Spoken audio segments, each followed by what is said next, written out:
जगप्रसिद्ध आहे. परंतु व्यासांनी जो ग्रंथ लिहिला होता त्याचं नाव होतं जय ग्रंथ.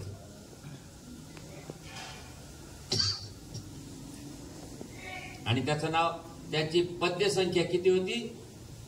केवळ 8000 श्लोक. आता कल्पना करा, आजचं महाभारत किती पद्याचं आहे? 1,00,000 श्लोकांचं आहे. त्यात वेगवेगळे पर्व तयार झाले आणि त्यावेळेस फक्त 8000 श्लोकाची ते जय नावाचा ग्रंथ त्यांनी लिहिला होता. आता मी जो इतिहास सांगतो हा इतिहास कशामध्ये आहे तुम्हाला पाहायला मिळेल.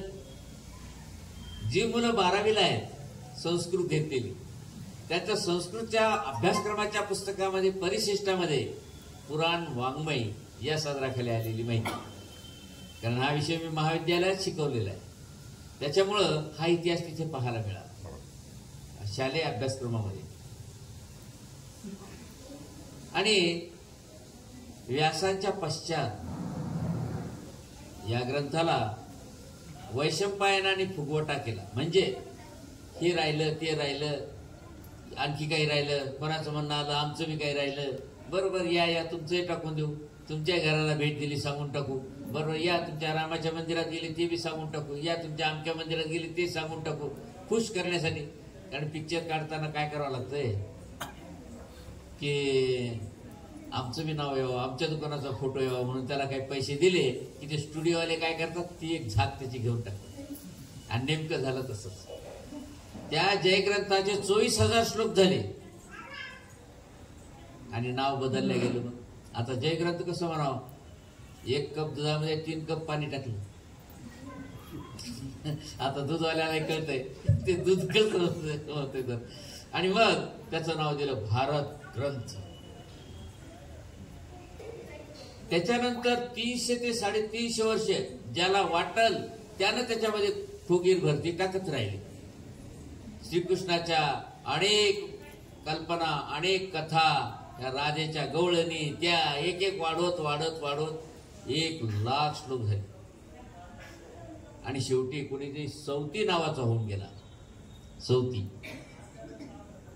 या सौतीनं कलेक्शन केलं. पाहिलं हे तर काय झालं काम, 1,00,000 श्लोकाचा ग्रंथ झाला, याला नाव काय द्यावं? त्यांना नाव दिलं महाभारत. सांगा आता, ज्या 8000 श्लोकामधली श्रीमद भगवद्गीता ही जवळजवळ 700 श्लोक, म्हणजे 1000 धरा, आणि त्याच्यामधली ती गीता ने इकडे किती फुगवटा होत गेला. मग काही लोक म्हणाले नाही ते महाभारत वाढलं ना, गीता बी तशीच फुगत गेली. आता काय करू म्हणे. मग रात काय ना त्याचं तो एक लेखक आहे चांगला, रातची ढेरे नाही, तर त्यांनी काय म्हणले, गीता ही 3 टप्प्यात झालेली.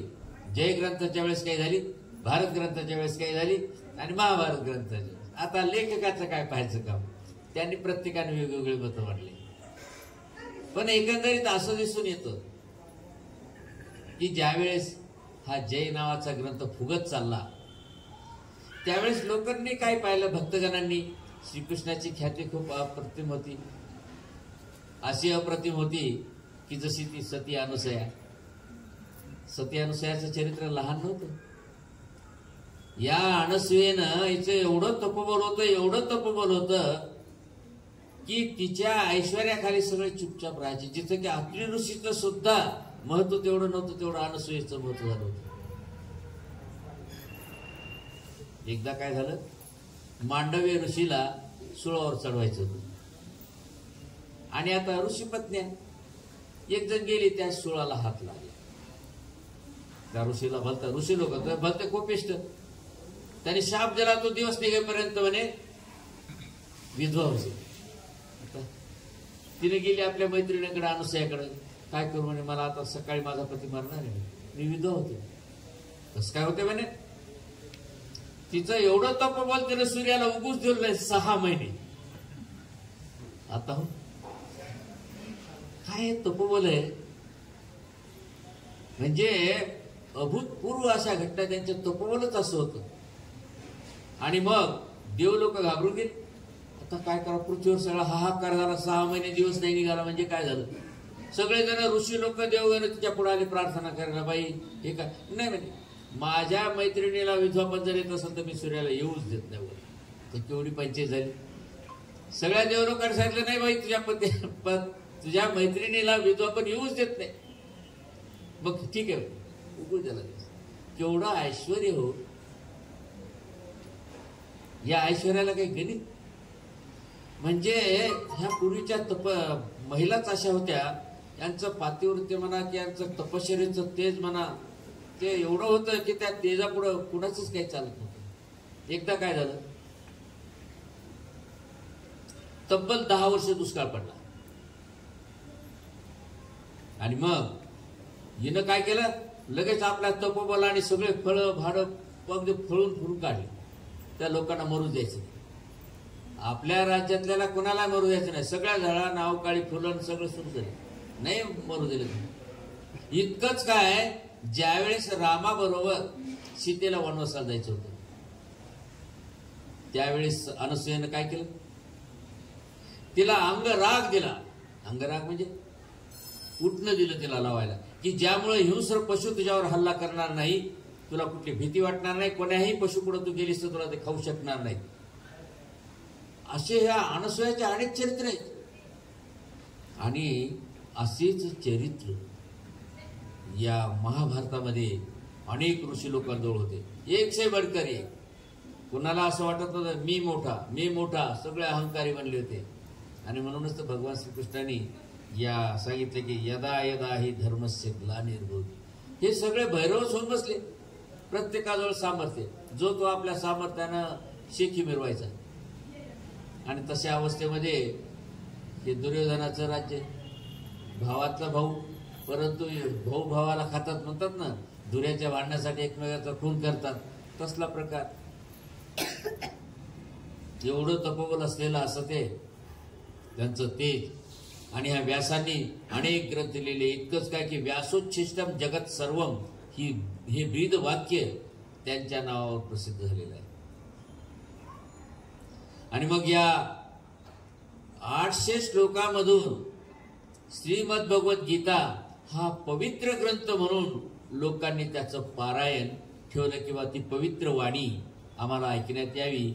आणि म्हणून त्यांनी काय केलं, त्याचं आवर्तन करीत राहिले. आणि इकडं तो जय ग्रंथ फुगतच राहिला. पण ती गीता काय झालं की पारायणावरती राहिल्यामुळं तो संवाद बाजूलाच राहून गेला. आता या प्राध्यापकांचं म्हणणं आहे गीता 3 वेळा फुगली, पण तसं काही नाही. आणि म्हणून ही गीता जनसामान्यात पसरली. गीतेचं नाव पण पहा, श्रीमद भगवत गीता. म्हणजे श्रीयुक्त अशा भगवान श्रीकृष्णांनी निरूपण केलेली ती गीता. ग्रंथाचं नावही तसंच आहे. मग या गीतेतलं तत्वज्ञान सांगत असताना, एकनिष्ठता सांगत असताना, टीव्हीवर पाहणाऱ्या विद्यार्थ्यांना, नवीन पिढीला दिसणारा अनेक देवी देवतांचा वाद, अनेक देवी देवतांचे आशीर्वाद त्याला मिळालेत. आणि श्रीकृष्ण जणू मोठा व्हायला. अहो, श्रीकृष्णाचेच आशीर्वाद एवढे होते सगळ्या देवी देवतावर, पण उलट प्रक्रिया. कशामुळे झालं हे? प्रत्येकाला वाटलं आपलं बी नाव राहावं, आपला आराध्य दैवत आहे, त्याचा बी काहीतरी श्रीकृष्णावर उपकार दाखवा, म्हणून ते वाढत गेले. वास्तवतः श्रीकृष्णाच्या ऐश्वर्यापुढं कुणाचंही ऐश्वर्य टिकू शकलं नाही. आणि म्हणून श्रीकृष्णाने म्हटलं मी याच्यात, मी त्याच्यात. म्हणजे त्याच्यावरही माझं ऐश्वर्य, त्याच्यावरही माझं ऐश्वर्य आहे. त्याला विभूती म्हणतात. असा हा गीतेचा इतिहास फार कमी लोकांना माहिती आहे. फक्त शंका मात्र खूप.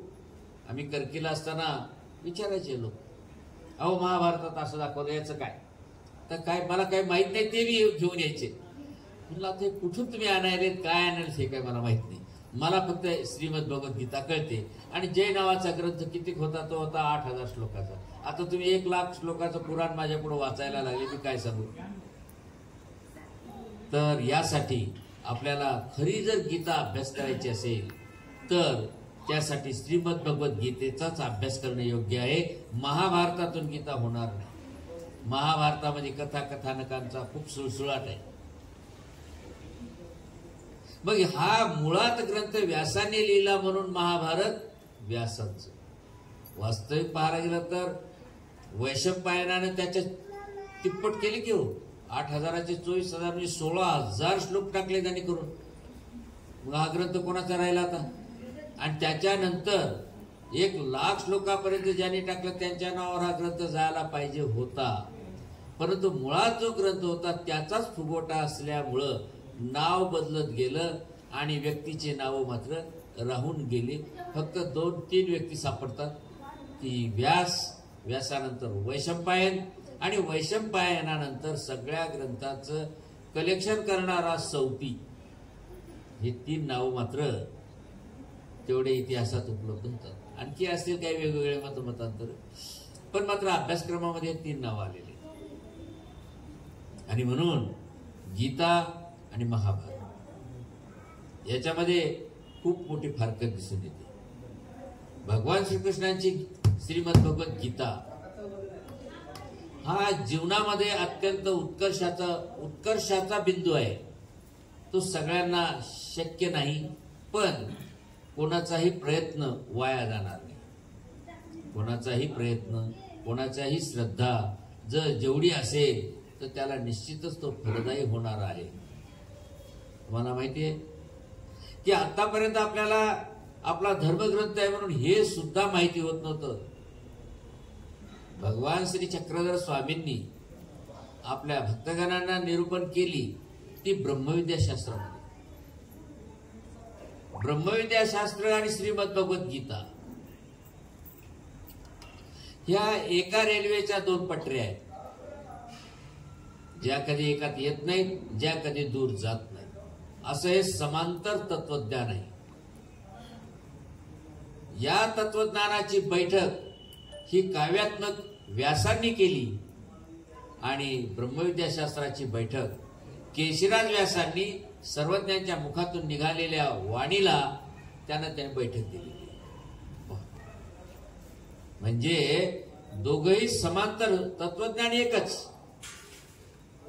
कारण सगळे परमेश्वर कसे असतात? सारखेच असतात, पण त्यांच्या जीवाच्या कणवानुसार, त्यांच्या व्यसनानुसार त्यांच्या कार्यात कमी अधिक दिसतो. प्रत्येक परमेश्वर अवतार हा ज्ञानमय असतो. आणि श्रीकृष्ण या शब्दामध्ये ज्ञान हा अर्थ सामावलेला आहे.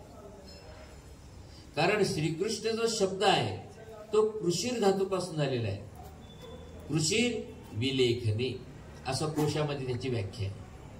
विलेखनम म्हणजे ज्ञान, विलेखने म्हणजे ज्ञान अर्थामध्ये श्रीकृष्ण या शब्दाचा वापर होतो. मानवा पंथांमध्ये पंचकृष्ण म्हणतात. मग आता श्री दत्तात्रय प्रभू श्रीकृष्णच, श्रीकृष्ण भगवान श्रीकृष्णच, द्वारावतीकार तेही श्रीकृष्णच, आणि श्री गोविंद प्रभू सुद्धा श्रीकृष्णच. इतकंच काय, सर्वज्ञ श्री चक्रधर स्वामी सुद्धा श्रीकृष्णच. बरं असं का म्हणलं असं? कारण परमेश्वर अवतार ज्ञानमय असतो, म्हणून सगळ्यांना श्रीकृष्ण ही उपाधी मिळाली आणि म्हणून पंचकृष्ण ही संज्ञा मिळाली. मग श्रीकृष्ण ही संज्ञा मिळण्याला पंचदत्त किंवा पंचश्री चक्रधर जरी म्हटलं असतं तरी चाललं असतं. श्री चक्रधर सुदर्शन चक्र घेणारा, पण नाही, पंचकृष्ण. का? जगमान्य अवतार. आणि म्हणून आमच्या नामामध्ये गोसावी शब्द येत असतो, त्यांच्या चरणी शरण म्हणून, नाही का? गोसावी शब्द हा प्राकृत आहे. याच संस्कृतचं शुद्ध रूप गोस्वामीन. गोस्वामीन म्हणजे गायीचं पालन करणारा श्रीकृष्ण. आणि म्हणून त्या श्रीकृष्णाचे चरण शरण असं म्हणत म्हणत 5ही अवताराला श्रीकृष्ण म्हटलेलं आहे त्या नामामध्येच, म्हणून पंचकृष्ण असं म्हटलं आहे. असे परब्रह्म परमेश्वर श्रीकृष्ण होते. त्यांचे चरित्र, त्यांचे किती कथानक चालतात. ज्यांना आवाज मिळालेला आहे ते गेय पद्धतीत, आता इथे कुठेतरी भागवत का काहीतरी लागलेलं दिसतं रस्त्यामध्ये, तर द्वारका मथुरा तिकडं अनेक लोक यांचे भजन कीर्तनाच्या माध्यमातून खूप गुणगान करीत असतात. आणि या महाभारताचा विस्तार 1,00,000 श्लोकाचा झाल्यामुळं याला कित्येक कथानकं जोडल्या गेलेली आहेत. सांगणारा आवाजात चांगल्या पद्धतीत सांगणारा असला तर माणसाचं मन मोहून घेत असतं.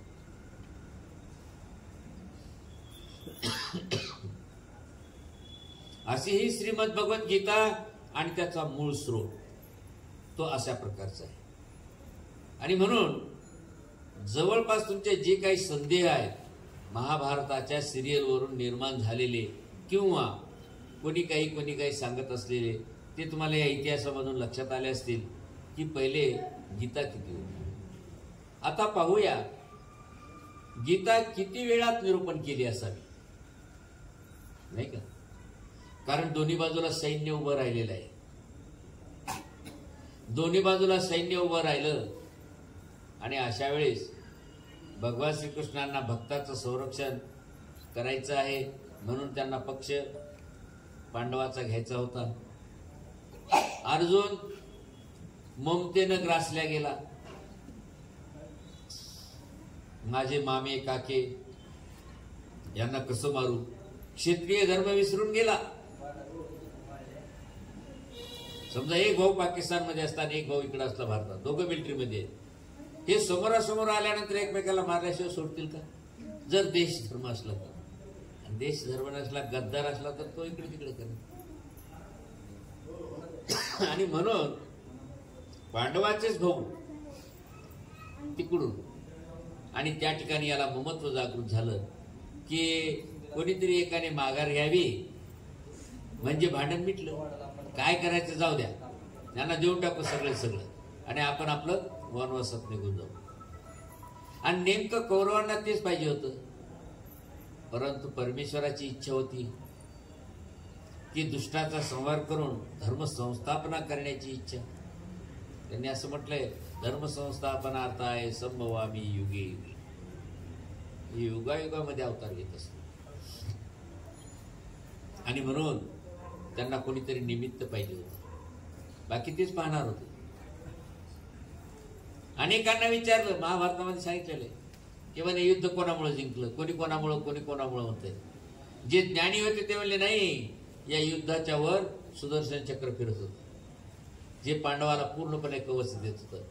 5ही पांडवाच्या एकाही पांडवाला केसाला सुद्धा धक्का लागला नाही, जे की 100 कौरव पटापट मरमरू गेले.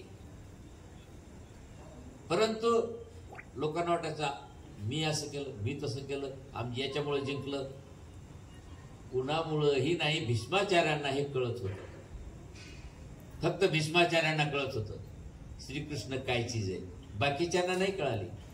परंतु मीठ खाल्ले, काय करावं, मीठ खाल्ले, त्याच्याकडून जर युद्ध केलं नाही तर मग ते फुकट खाल्लं याला जोपासलं, सगळ्यामध्ये बुद्रुक माणूस काय करत. आणि म्हणून समजून दुर्योधनाची बाजू घेतली. दुर्योधनाचं मूळ नाव काय? सुयोधन. सुष्टू योद्धा, चांगला योद्धा, खरंच चांगला. परंतु त्यानं नीती मात्र दुष्ट वापरली म्हणून त्याला दुर्योधन, दुष्ट योद्धा नाव मिळालं. कुठलेच त्याने मर्यादा ठेवली. शेवटी वहिनी असलेली आपली त्यांची द्रौपदी, तिच्यावर सुद्धा त्याची वासना कशी, म्हणजे काय कोण्या सिगेला पोहोचला तो याचा अंतच नाही. पापाची पायली भरली म्हणतात ना, त्याच्यामुळे अशी बुद्धी सुचली. आणि पुत्रमोह धृतराष्ट्राला, युद्धाला भीष्माचार्य जेव्हा उभे राहिले तेव्हा त्यांना माहिती होतं जर भगवान श्रीकृष्ण नुसतं हा जर म्हणले तर सगळं संपलं इथं. एवढं माहिती असताना सुद्धा की श्रीकृष्णाजवळ एवढी ताकद आहे, परंतु त्यांना माहिती होतं की श्रीकृष्णाने काय प्रतिज्ञा घेतलेली आहे, मी निशस्त्र एकीकडे आणि माझं सैन्य सगळे सेना कौरव वाटणी झाली ना. ज्यावेळेस युद्ध व्हायचं त्याच्या आधी मदतीसाठी अगोदर दुर्योधन पोहोचला श्रीकृष्णाकडे. श्रीकृष्ण भगवान आपला शेला पांघरून बस झोपेचं सहन करून बसले होते, झोपले होते. याला वाटलं मी राजा, मदत मागायला आलो, हे गेला विसरून मी राजा, म्हणून तो उशाला जाऊन बसला. आता या बाजूला उशाला तो बसल्यावर अर्जुनाला या बाजूला बसता येत होतं, परंतु नाही. अर्जुनाने विचार केला आपण मागायला चाललो तेव्हा आपला हात कसा पाहिजे, खाली, दात्याचा हात वर. मग मी त्यांच्या उशाला बसणं हे कितपत योग्य होईल? नाही, मी पायापाशी बसतो, कारण आम्ही तुमची मदत मागायला आलो. तो पायापाशी बसतो. पहा कशी, म्हणजे विद्या विनयेन शोभते. विद्या ही नम्रतेनं शोभत असते, पण ती नम्रता कशी असावी, ते अशी सालंकृत नम्रता असावी. अर्जुन पायापाशी बसला, देवाला सगळं कळू लागलं आणि हळूच शेलाकडून असे उठून बसलं. अरे अर्जुना तू कधी आला? दुर्योधनाचा पारा खवळला. मी अगोदर आलो आणि मला नाही विचारतात, त्याला विचारायला, म्हणजे त्याला मदतीला हो म्हणले तर माझं काय राहिलं? नाही नाही नाही म्हणे, मी पहिले आलो, मला आधी विचारा. आता तिथं गर्वाची वाणी काय तिथं? छान केलं. जरा आवाज बरेच दिवस झाले बंद झालं बोललं ना, त्यामुळे आवाज चरचर चरचर करू लागला कसा. म्हणजे सारखं बोलणं राहिलं काय वाटत नाही.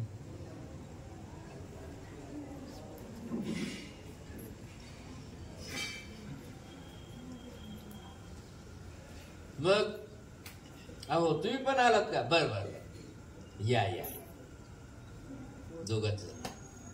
आता प्रश्न पडला भगवान श्रीकृष्णापुढे.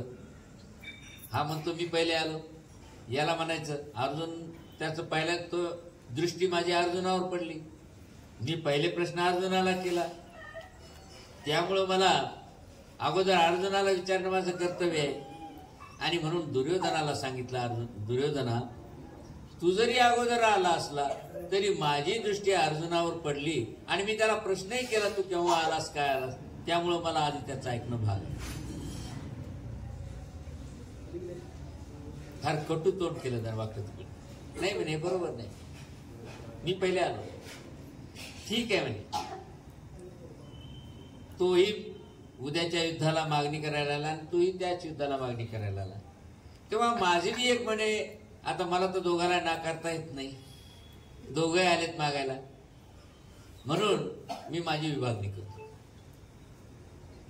माझी कोणती सेना म्हणतात त्याला? नारायणी सेना.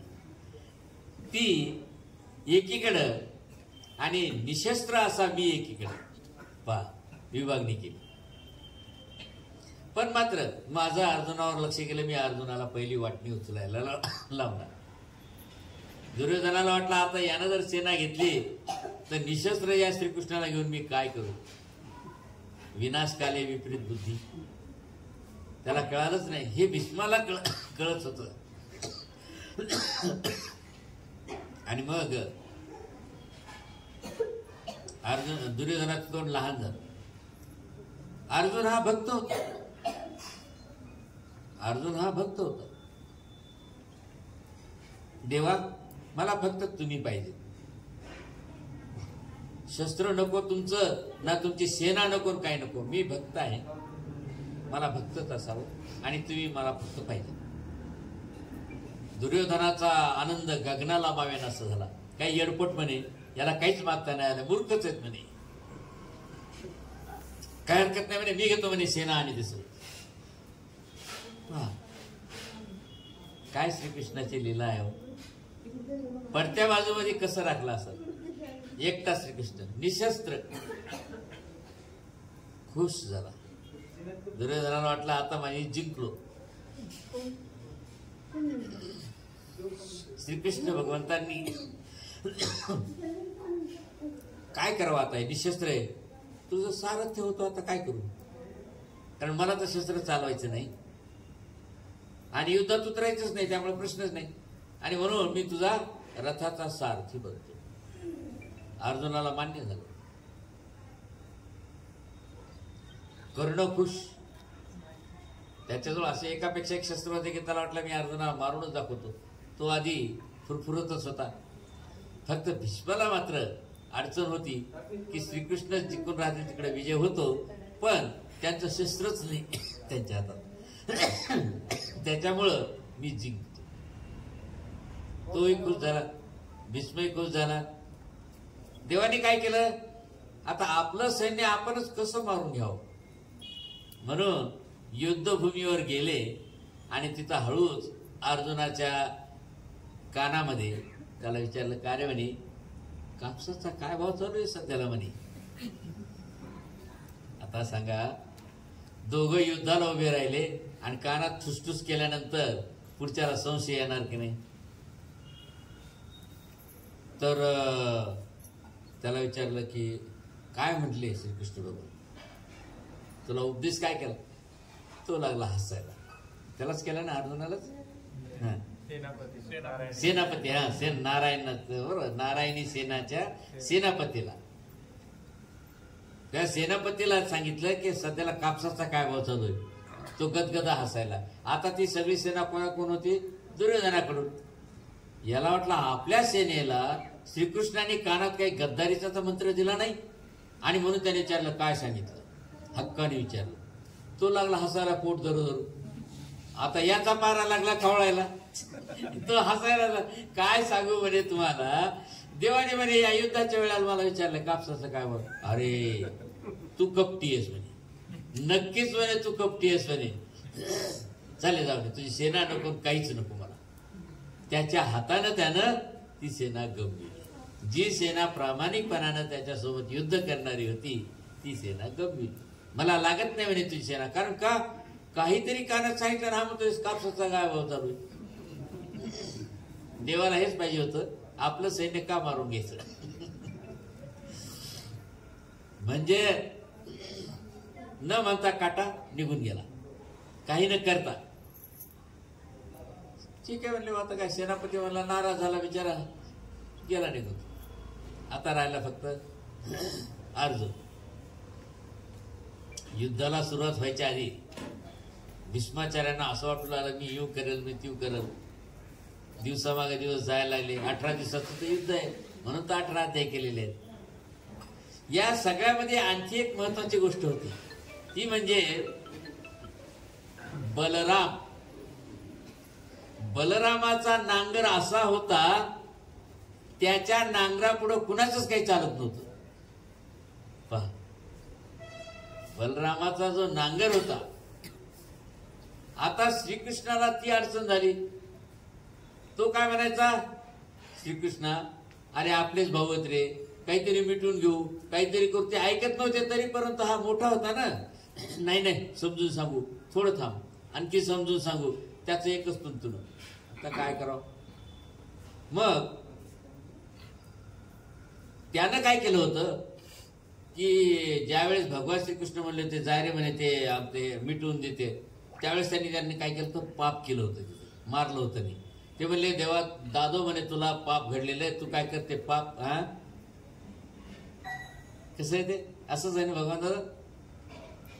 त्यामुळे बलरामाला काय केलं, पृथ्वीला प्रदक्षिणा घालायला लागली नाही का, की तुझं पाप मुक्त होईल. आता पृथ्वीला प्रदक्षिणा घालायला लागले 18 दिवस. भगवान श्रीकृष्णाने 18 दिवसामध्ये सगळ्या युद्धाचं सारा पूर्ण उरकून घेतलं, सगळे कौरव संपवले. ते 18 दिवस महत्वाचे होते.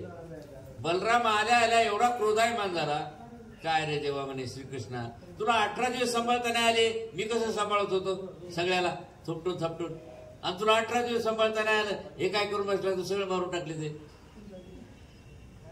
तर बलरामाचा नांगर एवढा मोठा होता म्हणून गीतेत काय म्हणले, राम शस्त्र भृताम्यहम, राम शस्त्र भृतामहम. शस्त्रभृताम, शस्त्र धारण करणाऱ्यामध्ये राम तो मी आहे. मग हे लोक काय करतात, दासरथी राम घ्या, कोणतं येलाला बेल कुठं लावून देतील काही सांगता येत नाही. भगवान श्रीकृष्णाने वास्तविक तिथं काय म्हटलंय की शस्त्र धारण करणाऱ्यामध्ये बलराम हा श्रेष्ठ होता. मग तो बलराम तो मी आहे हे त्यांना म्हणायचं. राम किती आहेत, 3 आहेत. 10वीचा ज्यांनी समास पाहिला त्यांना आठवत असेल. राम कृष्ण त्याचा विग्रह करताना काय देतात 10वीला हा विग्रह की बलरामच कृष्णच इतर द्वंद्व समास असं परीक्षेला येत असते. दाशरथी राम नाही, राम लक्ष्मण तिथं मात्र असं करतात रामच लक्ष्मणच इतर द्वंद्व समास राम लक्ष्मण. तर यांनी काय केलं इथं बलरामाऐवजी दाशरथी राम घेतला आणि तो सीतेचा राम इथं आला द्वापार युगात. पण तसं नाहीये, हे बलरामाबद्दल म्हणलेलं आहे ते की राम शस्त्रभृताम अहम, शस्त्र धारण करणाऱ्या मधला बलराम तो मी आहे. राम किती आहेत? 3 आहेत. बलराम, दाशरथी राम आणि परशुराम. यांचा राम नावानेच ग्रंथामध्ये उल्लेख येतो राम म्हणून. हे 3 राम आहेत. तर या ठिकाणी गीतेमध्ये आलेला तो बलराम आहे आणि म्हणून बलराम आपोआपच तो प्रदक्षिणा करायला गेला, तो युद्धातून निघूनच गेला. तरी पण आणखीन एक मोठा होता, तो होता अर्जुनाचा पुत्र. कारण हे वनवासात असताना भीमाला एक मुलगा झाला होता. तिकडं कोणाकडून राक्षसनीकडून कोणाकडून झालेले मुलं केले विचित्र. आणि एक होता अर्जुनाचा, त्याला काय म्हणतात तिकांड्या बब्रुवाल, तो विचित्रच. तो आला युद्ध पाहाला, 3 कांड घेऊन आला, 3 धनुष्य फक्त बाण घेऊन आला आणि लागला फिरवायला. देवाचं सगळीकडून लक्ष होतं, सगळीकडे लक्ष होतं. त्याने पाहिलं तिकांड्या बब्रुवान येत आहे. लगेच आपण इकडं ब्राह्मणाचा वेश घेतला आणि गेले त्याच्या. कुणीकडून आले काय चालले. हा अहंकारानं माझ्याजवळ का मी काय कमी आहे का, माझ्याजवळ 3 बाण आहे. आणि गर्व फार विचित्र असतो. गर्व कोणालाच नसावा. मी म्हणणाराला गर्व माणसाला खाली पातळीला येतो. या तिकांड्या बबरू आणाला एवढा गर्व होता. हे काय आलं मध्ये भिकारचोट ब्राह्मण मागायला काहीतरी आलं. काय रे म्हणे तू कुठं आला म्हणे मी युद्ध पाहायला चाललो म्हणे. बरं म्हणे. आणि मग युद्ध पाहायला चाललं तुम्ही तिथं काय करसाल ते विचारलं. काय करणार आहे म्हणे, जी बाजू हरल त्या बाजू कोण उभा राहील घ्या. म्हणजे आपल्या सामर्थ्याचं एवढं बल आणि एवढा अभिमान होता त्याला, जी बाजू पडत तिच्याकडून मी उभा राहणार. श्रीकृष्णाने पाहिलं आता तरी अवघडच आहे, पहा एकेकाला उरकायचं पडलं आता इथं. बरोबर आहे, छान छान छान, मी प्रसन्न झालो गडे तुझ्यावर. आणि बाग तुला काय मागायचं, कारण ब्राह्मण आहे, आशीर्वाद द्यायला ते तयार झाले. आता इथं अहंकाराचा आधीच माठारा भरलेला. अरे म्हणे त्याला म्हणे भटुकड्या मी दाता आहे म्हणे, भीक मागणारा नाही म्हणे, तुलाच काय पाहिजे तर माग म्हणे. आता हो बरं सरकार म्हणे ठीक आहे म्हणे.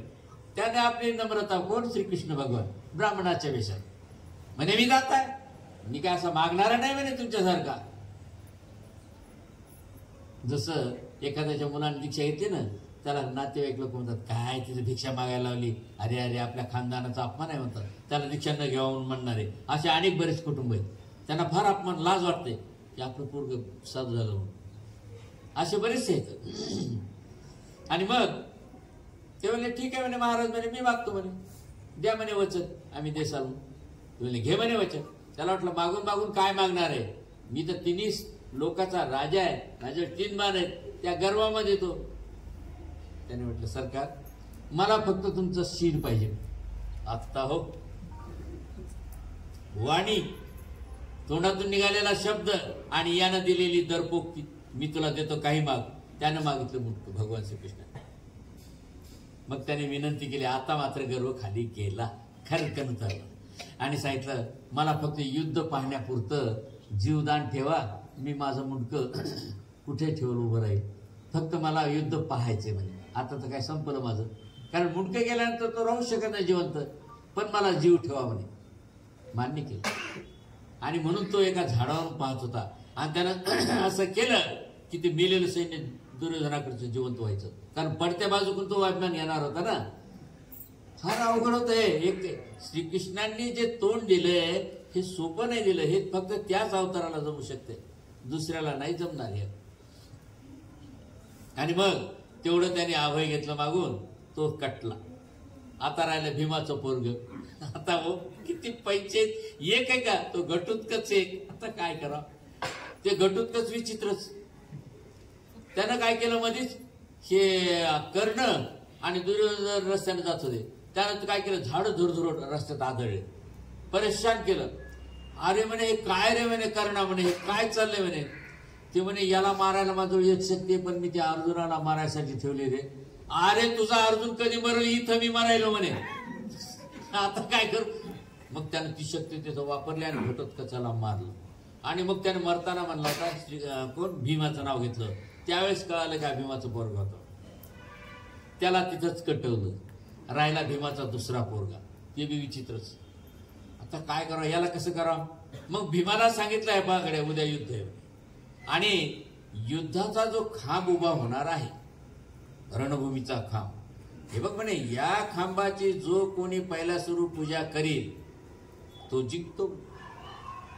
तर राखण करण्याचं काम तुझं. आणि नेमकं झालं काय, तो भीमाचा पोरगा सकाळीच उठून आला त्या रणखांबाची पूजा करायला. कारण की जो हरल तिकडून उभा राहायचे असे विचित्र पुतळे होते. सकाळीच आला, भीमाला राखण ठेवलं. तो वाटच पाहत होता, कोण येतोय कोण येतोय कोण येतोय. देवाने सांगितले आता डोळ्यात तेल घालून उद्या युद्ध होणार आहे.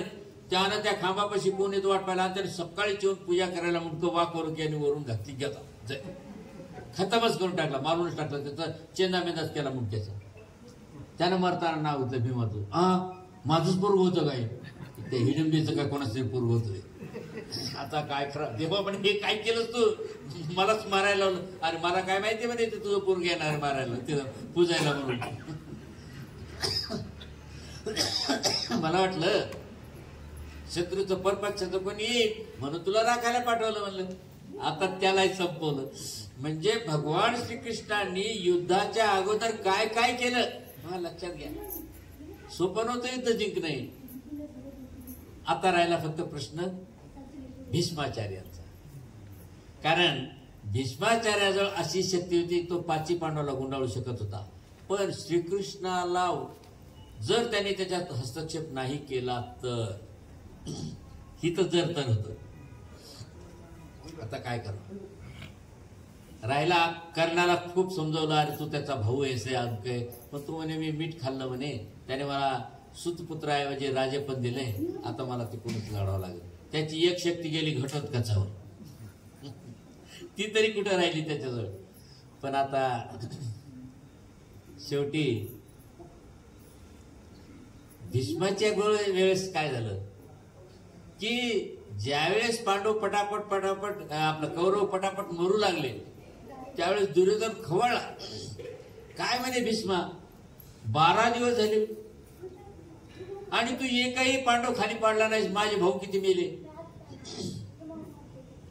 मग त्याने प्रतिज्ञा घेतली की आज संध्याकाळपर्यंत मी एक तरी पांडव पाडल्याशिवाय राहणार नाही. नाही तर जर तरचा प्रश्न, नाही तर देवाला शस्त्र हातात घ्यायला लावी. याला वाटलं ही काय पोचक संकल्पना. अरे देवाला शस्त्र हातात घेण्याचं आम्हाला काय गरज आहे, मला फक्त पांडव पाडायचं आहे. पण त्याला काय माहितीये गुण काय नसते. फक्त भीष्माला माहिती होतं की देवाने जर शस्त्र हातात घेतलं तर आपलं कोणतीही विद्या कोणते शस्त्र चालत नाही. जसं रशियानं काय केलं होतं, अमेरिकेचं विमान चाललं होतं इंदिरा गांधीच्या काळातली गोष्ट. आणि रशियाने आवाज दिला बा त्याला की विमान लाईट बंद करून का चाललं. अमेरिकेला लय गर्व, याला काय ते विमान चालत, याला काय विचारायचं. कारण त्याचे तुकडे झाले होते रशियाचे बरेच, आता हे तुकडे आहेत की त्याचे पहिले झालेले वेगवेगळे. मग याला काय विचारायचं, त्याला उत्तरच दिलं नाही. त्याने सांगितलं तुमचं विमान आम्ही कोसळून टाकू, एक तर आम्हाला उत्तर द्या नाही तर काही द्या. त्यांनी त्याला उत्तरच दिलं नाही. अहंकार, याला काय म्हणतात अहंकार. मग त्यानं काय केलं, शस्त्राचा वापर नाही केला, अस्त्राचा वापर केला. एक विमान खालून, एक विमान वरून, आणि त्याने वरून अस्त्र टाकलं. अस्त्र टाकल्याबरोबर त्या अमेरिकेवरचं होतं प्रवासी विमान, सगळी माणसं आणि ते त्याची राख झाली. आवाज नाही, काहीच नाही, काहीच नाही. याला म्हणतात अस्त्र. म्हणजे अस्त्र हे आवाज करत नाही, धूर काढत नाही, काहीच नाही, नुसतं राख करून टाकते. जसं तेजाब असते, तेजाबचा थेंब जर आपल्या पायावर पडला तर तो पायावरून खाली निघून जातो, आपल्याला कळत बी नाही, नंतर आग होते. तो निघूनही जातो पण तेवढं पूर्ण जळून जाते. आणि असं जळून जाते की आपल्याला जळताना ते कळत बी नाही, नंतर आग सुटते. तसला प्रकार होऊन गेला, ते विमान संपलं. ती कला फक्त भीष्माला माहिती होती, श्रीकृष्णाजवळ ते आहे. श्रीकृष्णानं नुसतं शस्त्र जरी हातात घेतलं, त्या शस्त्राचं अस्त्र जेव्हा चाललं तर त्यावेळेस काहीच राहणार नाही, सगळं संपलं. आणि म्हणून त्यांनी काय प्रतिज्ञा घेतली, एक तर मी पांडवाला धरणीला पडाल एका तरी, नाहीतर देवाला तरी शस्त्र हातात घ्यायला लावीत. म्हणजे त्यांची प्रतिज्ञा खोटी करत. आता प्रश्न देवभक्ताचा कैवारी. तिथं श्रीकृष्णाने भक्तासाठी आपली प्रतिज्ञा खोटी केली. त्यांची प्रतिज्ञा काय होती, निशस्त्र मी एकीकडे, नाही का. पण भक्ताचा कैवारी असा आहे देव. म्हणूनच तर जो तो सांगतो की देवाचा आशीर्वाद घ्या. कारण परमेश्वराने जर अभिमान घेतला ना, या काठाची त्या काठाला पृथ्वी जाऊ शकते.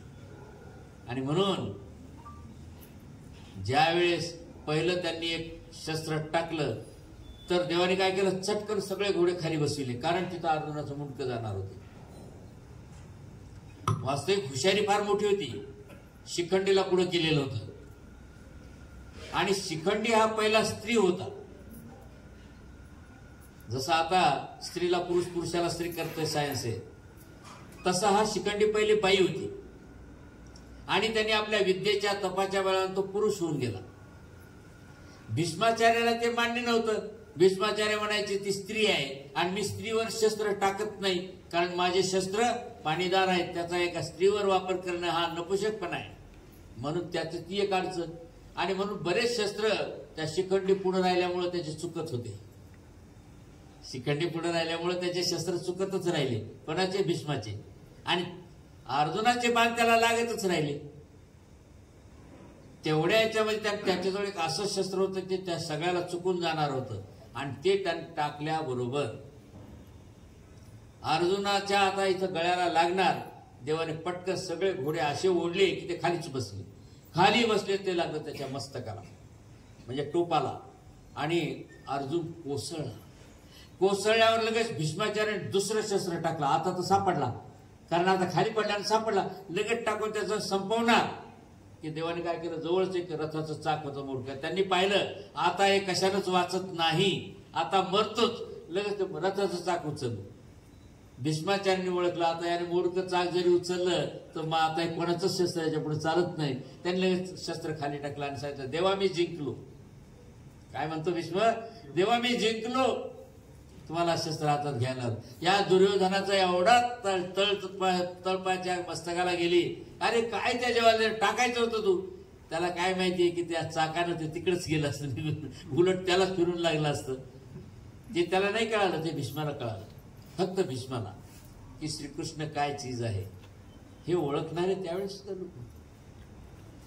आणि म्हणून भक्त जो असतो तो तसा पाहिजे, मात्र एकनिष्ठ. आम्हाला जमत नाही ना. आम्हाला मिश्रता टाकल्याशिवाय जमतच नाही, मिश्र भक्ती केल्याशिवाय जमतच नाही. कमीत कमी सकाळी तुळशीला पाणी तरी टाका वाटते.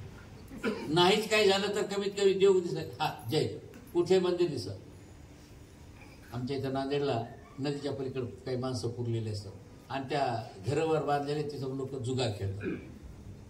भोळ्या बावड्या बाया एसटीतून चालल्या की त्या मंदिरामध्ये हात जोडतात. सगळे देव आहेत, कारण सगळ्या देवाला पाहिजे दंड. मग त्या काय करतात, नदीत पैसे टाकतात आणि देवाला हात जोडतात. तिथं काय, तिथं दारू प्यायलेली पूर असते बसले. काय सांगावं आता जे पेरलं ते उगवतंय. तुमची भक्ती कुठे चालली. एक निष्ठ आणि तपश्चर्या त्यालाच तर म्हणतात. जसा बैरगोल काच एवढीच किरण घेतो आणि त्याला जर खाली केलं तर खाली आग तयार होते. जे की आम्ही एवढ्या उन्हात फिरतो, भर उन्हात, आम्हाला काही होत नाही. त्यातले फक्त एवढीच किरण जेव्हा एका जागेवर येतात त्यावेळेस आग तयार होते. अहो तशी तुमची एकनिष्ठ भक्ती असावी. तुम्हाला आत्ता देव मिळतो, पण तेवढी एकनिष्ठ आम्हाला भक्तीच करणं होत नाही, आणि म्हणून आम्ही कच्चे पडतो इथंच. आमचा भावच नाही तेवढा. तो त्या तपश्चर्यावंताच्या ठिकाणी होता, आणि म्हणून त्यांच्याजवळ ते सामर्थ्य मिळाले हे तपश्चर्याच्या बलावर. त्या अनसूयेचं काय तेच काय त्या तुमच्या रंभाईसाचं ते म्हणजे रेमाईसाचं, म्हणजे अशा एकापेक्षा एक महान तपस्वी साधू होऊन गेलेले आहेत की ज्यांच्या एकनिष्ठ भक्तीनं काहीही करता येत होतं. आणि मग भीष्माचार्याने जेव्हा खाली टाकलं त्यावेळेस मग यांनी बाण टाकल्यानंतर तोच कोसळला, खाली पडला, आणि पुढे त्याचं ते महारथीपद द्रोणाचार्याकडे गेलो, सरसेनापतीपद. म्हणजे एकंदरीत या युद्धाच्या ठिकाणी जे घडत होतं त्या घडण्यासाठी हे सगळं तुम्हाला मी अगोदर यासाठी सांगायलो की महाभारत ज्यांनी पाहिलं त्याच्यामध्ये ज्यांना काही संदेह निर्माण होतील ते संदेह निर्माण होऊ नये म्हणून तुम्हाला अगोदर त्या श्रीमद भगवद्गीतेचा इतिहास सांगितला. आता प्रश्न आला तर किती वेळात निरूपण केले असं, किती वेळात? दोन्ही बाजूला सैन्य उभं आहे, दोन्ही बाजूला सैन्य उभं आहे, आणि तिथे श्रीकृष्ण गीता निरूपण करायले का? अर्जुनाला मोह निर्माण झालाय. माझे गुरु काके मामे यांना कसं मारू, आचार्यान मातुलान भ्रातृन पुत्रान पौत्रान सखेस्तता, हे काय माझं सगळं, त्यांना कसं मारू? तेव्हा देवाने त्याला तत्वज्ञान निरूपण केलं की अर्जुना जातस्यहि ध्रुवो मृत्यू, तू जरी नाही मारलंस तरी जन्माला आलेला मरणार आहे रे राजा, आज न उद्या हे मरणारच आहे, नाही का? आणि समजा तू असं समजत असेल हे मरणारे नाहीत तर मग तुला युद्ध करायला काहीच हरकत नाही, ते मरणारच नाही. आणि मरणारे जर समजत असेल तर ते मरणारच आहे, त्याचं काय दुःख करायचं? म्हणजे दोन्ही बाजूने असं त्याला समजावून सांगत त्याला निरूपण केलं की बाबा रे, कोणीही व्यक्ती जिवंत राहू शकत नाही, जन्माला येतो तो मरतो, मेलेला पुन्हा जन्मत असतो. आणि ही धर्मयुद्ध करण्याची संधी तुला आलेली आहे. धर्मयुद्धापेक्षा दुसरं श्रेष्ठ काहीच नाही. अरे हतोवा प्राप्तीचे स्वर्ग, मेलास तर स्वर्गाला जाशील आणि वाचलास तर पृथ्वीचं राज्य भोगशील. चल उठ कर युद्ध. मग पुढे त्याला सांगितलं स्वर्गाचं महत्व कसं कमी येते, पण अगोदर त्याला जगमान्य जे आहे ते त्यांनी सांगितलं. आणि म्हणून बरेच लोक म्हणतात स्वर्गवासी झालं म्हणजे आम्ही लय मोठे झालो, नाही का? जसं कैकेयीला सांगितलं होतं, बाई कोणी सांगितलं? राजाश्रित ब्राह्मणांनी, गुरुनं, की तुमच्या दशरथाला स्वर्गात स्थान नाही. आता या तिघी राण्या रामा आल्या एकत्रित, अहो असं करू नका, आमच्या पतीला स्वर्गात स्थान मिळालं पाहिजे. मग त्याला एक युक्ती आहे, स्वर्गात स्थान का मिळत नाही? यानं श्रावण बाळाला बाण मारला होता, त्याच्यामुळे त्याच्या आई वडिलांनी शाप दिलेला आहे. काय शाप दिला? तू सुद्धा पुत्रविरहानं मरशील. आणि याला पुत्रविरह झाला नाही, म्हणून तुमच्या नवऱ्याला स्वर्गात स्थान नाही. काही करा बाबा, काही करा बाबा, आमच्या नवऱ्याला स्वर्गात स्थान मिळालं पाहिजे. स्वर्ग श्रेष्ठ मानायचं ना त्यावेळेस. मग त्याने एक युक्ती लढवली. कोणी? त्या राजगुरु त्यांनी. ते म्हणे एक काम आहे म्हणे, राज्याचा अधिकारी कोण आहे म्हणे? दाशरथी राम. तर म्हणे या रामाला वनवासाला पाठवा म्हणे, म्हणजे आपोआप त्याला पुत्रविरह होईल. आयडिया पहा, राम हा सत्यवचनी होता, चांगला होता, परंतु यांनी त्याचं दिवस वाटच लावली असती कर्मकांडाची, म्हणून हा डोईजड होतो. याला कसं संपवायचं म्हणून त्यांनी काय केलं, याला वनवासाला पाठवलं. आणि गादी रिकामी ठेवता येत नाही, कदाचित दशरथ मेला तर गादी रिकामी ठेवता येत नाही, म्हणून भरताला राज्य दे. हे तिच्याकडून त्या वर मागायला लागला. कैकेयीला वर माग म्हणले होते. एका युद्धामध्ये तिनं काय केलं तर रथाची खीळ निघाली होती, आणि त्यावेळेस कैकेयीनं पाहिलं माझा नवरा आता पडतो रथ, म्हणून हात घातला आणि तिनं तो रथात चाक धरून ठेवलं आणि युद्ध जिंकलं. परंतु कैकेयीने जे एवढा पुरुषार्थ केला, हात पूर्ण तिचा त्याच्यात हे करून गेला, पूर्ण चाक हे झालं, कारण खिळीच निघाली होती. ती खिळी निघाल्यामुळे चाक बाहेर पडला असतं तर हा हरला असता. तिच्या त्या याच्यावर खुश होऊन त्याने सांगितलं तुला माग काय मागायचं, आणि म्हणून त्यानं 2 वर तिला सांगितले होते. ते 2 वर त्या आशिया यांनी राजगुरूंनी मागून घेऊन त्यांची अशी वाट लावली. म्हणजे कसे कोण कोणाच्या उपयोगी जातो. तर तिला सुद्धा त्यावेळेस काय सांगायचं तात्पर्य म्हणजे त्यावेळेस सुद्धा स्वर्गाला एवढं महत्व होतं. आणि मग अर्जुनाने त्या रणभूमीवर हे सगळं निरूपण जास्तीत जास्त 15 ते 20 मिनिटात केलं. मग व्यासांनी त्याला पद्यामध्ये केलं. पद्यामध्ये केल्यानंतर झालं काय की त्याचे पुनरावृत्ती, काही श्लोकाची पुन्हा पुनरावृत्ती, काही श्लोकाचे पुन्हा ते, कारण श्लोक पूर्तीसाठी काही नवे शब्द टाकावे लागतात, काही निरर्थक शब्द टाकावे लागतात, आणि असं करत करत ते 700 श्लोकात केलं. म्हणजे जर त्याचं गद्यामध्ये जर रूपांतर केलं तर अवघ्या 30 मिनिटांमध्ये संपून जाईल. आणि त्याचाही सारार्थ जर थोडक्यात सांगायचा असला तर 15 ते 20 मिनिटापुरतं निरूपण केलेलं आहे. दोन्ही बाजूला सैन्य उभं आहे, तेवढ्या याच्यात ही गीता निरूपण केलेली आणि ती व्यासांनी पद्यामध्ये केली. लोकांना वाटतं एवढी मोठी गीता आणि युद्ध कसं थांबलं, कसं थांबलं. अहो त्याला का 15-20 मिनिटं येरीच जातात इकडे तिकडे, तेवढ्या याच्यात ते निरूपण केलेलं आहे. तर अशा प्रकारे या श्रीमद भगवद्गीता या पवित्र ग्रंथाचा मूळ इतिहास आणि त्यामागे ज्या घडलेल्या गोष्टी आहेत, हे महाभारत जे घडलं, या महाभारतात दुर्योधनाकडून किंवा नैसर्गिक काही आपत्त्या येणाऱ्या होत्या, त्या आपत्त्या देवानं आधीच दूर केल्या. जर ह्या केल्या नसत्या तर तुम्हाला मी सांगतो, तो जो तिकांड्या बब्रुवान होता त्याला विचारलं होतं तुझ्या 3 बाणाचं काय महत्व आहे. त्याने काय म्हटलं, माझे 3 बाण असे आहेत, एका बाणात मृत्यू लोक खतम करतो, एका बाणात स्वर्ग लोक खतम करतो, आणि एका बाणामध्ये पाताळ लोक खतम करतो. अरे म्हणजे पहा, सगळंच नष्ट करण्याची ताकद त्याच्या 3 बाणात होती. देवाने म्हटले होते दाखव बरं मला. त्यानं बाण जोडला की देवानं खाली पायाकडे पाहिलं, त्यांच्या अंगठ्याला सिंदूर लागला. त्याला ओळखलं देवाने श्रीकृष्णाने की खरंच याच्याजवळ हे बाण आहेतच. कारण अंगठ्याला सिंदूर लागणं म्हणजे या मृत्यूलोकाचा नाश होणं. देवाने म्हणले अरे राहू दे राहू दे राहू दे राहू दे, मी प्रसन्न झालो, तू माग. मग त्यावेळेस त्याने अहंकाराने काय म्हणला, मी दाता आहे, मी भिकारी नाही मागायला. हे त्याचं नडलं, ते अहंकार नडला. मग नेमकं देवाला तेच पाहिजे होतं. म्हणले ठीक आहे बाबा, मी ब्राह्मण आहे, मी मागणारच आहे, मग दे मला तुझं मूर्त. आणि तिथं त्याचा अध्याय संपला. पण ते 3 बाण असे होते. म्हणजे काय ऐश्वर्य, काय ते महाभारतातले त्यांच्याजवळचं तेल फार विचित्र होतं. आजचं जे सायन्स बरंच पुढे गेलं, आज मी आमकं डमकं काहीतरी काढायलाच लागले हे बी. परंतु लय प्रगत होऊन काय करतील एके दिवशी त्या महाभारतासारखं होऊन बसेल पूर्ण, आणि असं चालूच राहणार चक्र. तर मला वाटतं टाइम किती झाला आपला, टाइम संपलाय का. तर आज आपण फक्त श्रीमद भगवद्गीतेचं पार्श्वभूमिका म्हणजे थोडक्यात त्या गीतेचं मूळ आणि इतिहास आणि महाभारत आणि गीता याच्यामधला जो दुरावा आहे तो तुम्हाला मी स्पष्ट केलेला आहे. तर आता उद्याच्याला आपण गीतेला आरंभ करूया.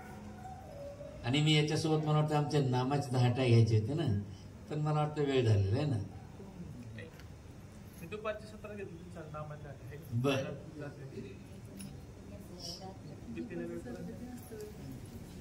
तर अशा प्रकारे आपली गीता आता आज आरंभ झालेला आहे. कालच आरंभ व्हायला पाहिजे होता, पण काल आपला